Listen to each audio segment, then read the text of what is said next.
माणूस आपला हार आणि बुके त्या ठिकाणी स्वीकारत नाही, त्याचं लोकसभेचं आणि विधानसभेचं पार्सल हे पॅक करून पाठवायची जबाबदारी तुमची आहे. उचल घेतली, पण सोलापूर जिल्ह्यातली भारतीय जनता पार्टी संपवण्याची उचल घेतली.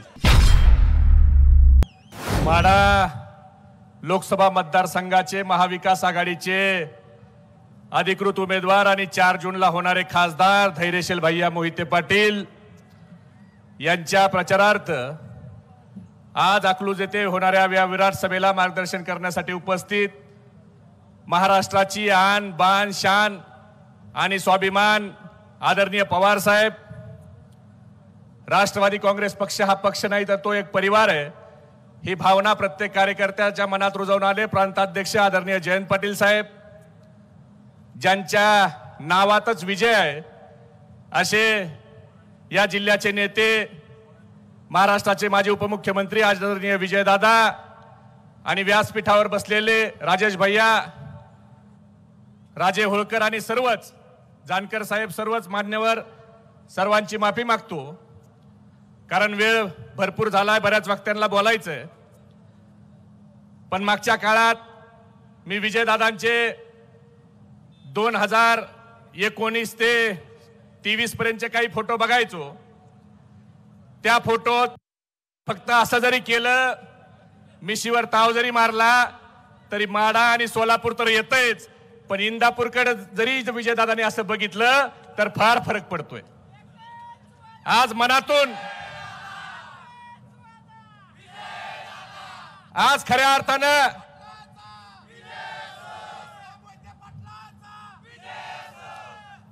अर्थानं विजयदादाचं जे प्रेम आहे ते प्रेम आदरणीय शरद पवार साहेबांच्यावर आहे. मधल्या काळात मला काही लोकांनी विचारलं की विजयदादा कस काय सोडून गेले. मी म्हणलं विजयदादाची इच्छा नव्हती सोडून जायची, पण विजयदादाला सोडून जाण्याला भाग जर कुणी पाडला असेल तर ते अजितदादा पवारांनी पाडलं. फक्त विजयदादा नाही तर मधुकर पिचड, बबनराव पाचपुते, गणेश नाईक, जयदत्त क्षीरसागर, शंकरराव कोल्हे साहेबांचं कुटुंब, ज्यांनी ज्यांनी पवार साहेबांवर प्रेम केलं त्या सगळ्या लोकांना ढकलत ढकलत दारापर्यंत आणायचं काम जर कुणी केलं तर ते अजितदादांनी केलं. आज जयंत पाटील साहेब इथं बसलेले आहेत. 2009 ते 2014 अर्थमंत्र्यांना ग्रामविकास मंत्री पदावर आणलं. स्वर्गीय आराराबा आज हयात नाहीत. त्या स्वर्गीय आराराबांच्या बद्दल अजितदादा काय बोलले हे मी सांगत नाही, मीरा बोनगावकरांनी त्यांच्या पुस्तकात लिहिलंय की पुण्याची एक जागा गृह विभागाची हडप करायची होती आणि गृहमंत्र्यांनी त्याला नकार दिला, म्हणून त्यावेळेचे तत्कालीन पालकमंत्री हे त्यावेळेच्या गृहमंत्र्याच्या बद्दल काय बोलले हे मी सांगू शकत नाही.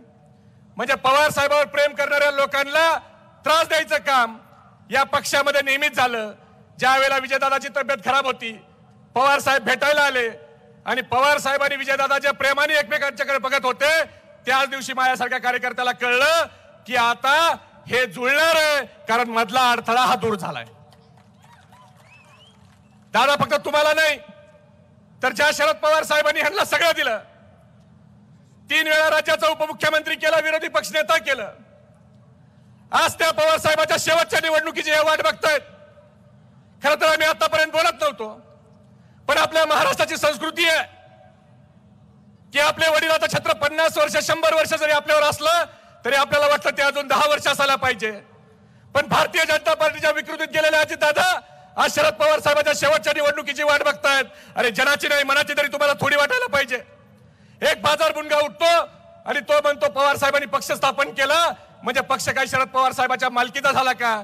आता उद्या तो बाजार बुनगा उठून त्याच्या घरी जाऊन त्याच्या बापाला म्हणला की अरे बापा तू मला जन्म दिला म्हणजे तू काय माझा बाप झाला का, तर नवल वाटू देऊ नका. कारण आता ही बाप बदलणारी अवलादी झाल्यात. स्वतःच्या बापाला बाप म्हणायची यांना लाज वाटायला लागली. अरे पवार साहेबांच्यावर घाणेरड्या भाषेत लोक बोलतायत आणि अजितदादा तुम्ही ऐकताय. धैर्यशील भैया, जर मी विजयदादाच्या बद्दल चुकीचं स्टेजवर बोललो तर तुम्ही काय कराल, उठाल आणि सरळ माझ्या पेकारात लाद घालाल आणि मला पुढे पाडाल. कारण तुम्ही गद्दार पुतणे नाही तर तुम्ही वफादार पुतणे. पण आज महाराष्ट्रात जे गद्दार पुतणे झालेत त्यांच्या स्टेजवर येऊन एक शिरूरचा कोण अमंगलदास दीड दमडीचा पुढारी शरद पवार साहेबांच्या व्यंगावर बोलतो, ह्यांना काही वाटत नाही. देशाचे प्रधानमंत्री हे पवार साहेबांच्या बद्दल म्हणतात की 45 वर्षाचे फटकती आत्मा आहे, ह्यांना काही लाज वाटत नाही. अहो मोदी साहेब, जयंत पाटील साहेबांनी सांगितलंय की पवार साहेब ही महाराष्ट्राची आत्मा आहे आणि 4 जूनच्या नंतर तुम्हाला भटकायला लावल्याशिवाय या महाराष्ट्राची जनता शांत बसणार नाही. असत्तेचा एवढा माज, एवढा अहंकार कशासाठी? रणजितदादा मोहिते पाटील माझ्या अगोदर सगळ्या स्थापनेचे प्रदेशाध्यक्ष, पक्ष वाढवायसाठी महाराष्ट्रातल्या प्रत्येक तालुक्यात फिरले. आज ते भारतीय जनता पार्टीत आहेत. देवेंद्र फडणवीस उपमुख्यमंत्री म्हणून आले अकलूजला, त्यांच्या स्वागताला रणजितदादा गेले. आपल्या महाराष्ट्राची संस्कृती अतिथी देवो भव म्हणायची, पण महाराष्ट्राच्या उपमुख्यमंत्र्यांनी रणजितदादाचा बुके स्वीकारला नाही. याचा राग तुम्हाला आला नाही का? अकलूजवाल्याचा स्वाभिमान, अकलूजवाल्याच्या मुलाचा अपमान केला, याचा राग तुम्हाला आला का नाही? जो माणूस आपला हार आणि बुके त्या ठिकाणी स्वीकारत नाही, त्याचं लोकसभेचं आणि विधानसभेचं पार्सल हे पॅक करून पाठवायची जबाबदारी तुमची आहे. ते बीडचं पार्सल घेऊन जायला मी 4 तारखेला येणारच आहे. आमच्या गावाला बाबा आहे, तुम्ही लय आदळ आपट करून पाठवताल, त्याच्यामुळे सुरक्षित घेऊन जातो मी. रणजित धैर्यशील भैया त्यांनी उचल घेतली, पण सोलापूर जिल्ह्यातली भारतीय जनता पार्टी संपवण्याची उचल घेतली. दुसरी कोणती घेतली का नाही मला माहित नाही, पण जर तुम्हाला इथं चुकीचा तो वागला नसता तर परत तुम्ही सगळे आमच्याकडे आला नसता. त्याच्यामुळे देव जे करतो ते चांगलं करतो. आज यंत्रणेचा गैरवापर चाललाय, आज यंत्रणेचा गैरवापर चाललाय.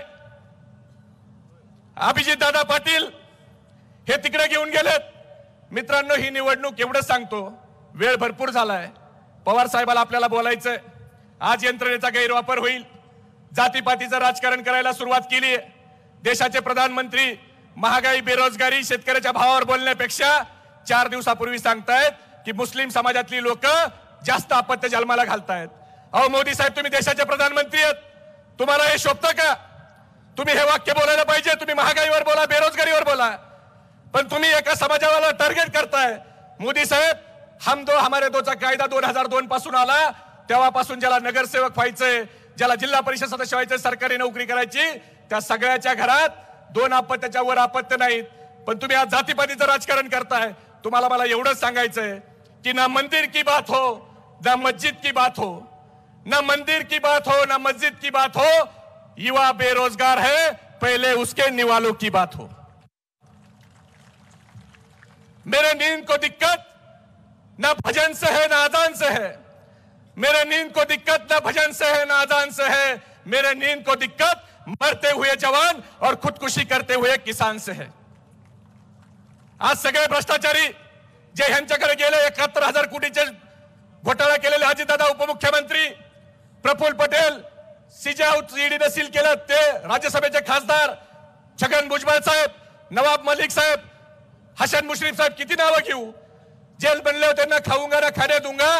त्यांची अवस्था आता अशी झाली, ना खाऊंगा ना खाने दूंगा म्हणणारेचे वो निकले थे तवायफों के कोठे बंद करने. करारे सर, वो निकले थे तवायफों के कोठे बंद करने, सिक्कों की खनक देखकर खुद ही मुजरा कर बैठे.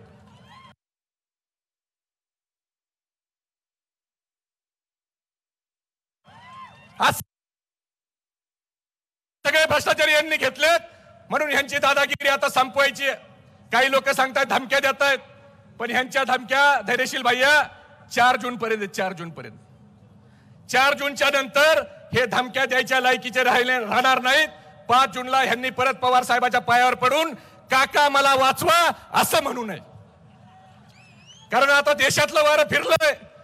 म्हणून आपल्याला जे धमक्या देतात त्यांना मला एवढंच सांगायचंय, कुछ देर की खामोशी है फिर शोर आएगा.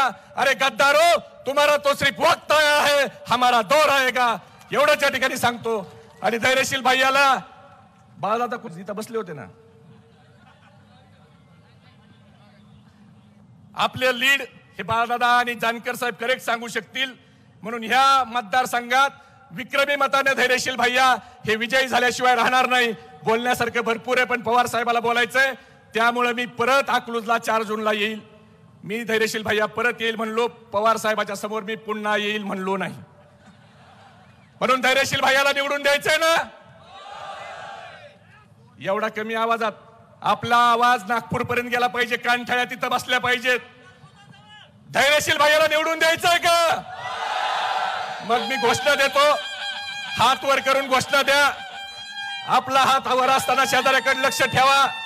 ज्याचा हात खाली आहे समजून घ्या विरोधी पार्टीचा आहे, काय चाललंय ऐकायला आलाय. छत्रपती शिवाजी महाराज की, आदरणीय शरदचंद्रजी पवार साहेबांचा. पवार साहब तुम आगे बढ़ो, विजय दादा तुम आगे बढ़ो. धन्यवाद. जय हिंद, जय महाराष्ट्र. देश विदेशातील प्रत्येक घडामोडींचे लाईव्ह अपडेट मिळवण्यासाठी आता साम टीव्हीच्या सर्व सोशल मीडिया प्लॅटफॉर्मला लाईक, फॉलो आणि सबस्क्राईब करा. तसंच सर्व नोटिफिकेशनसाठी बेल आयकॉन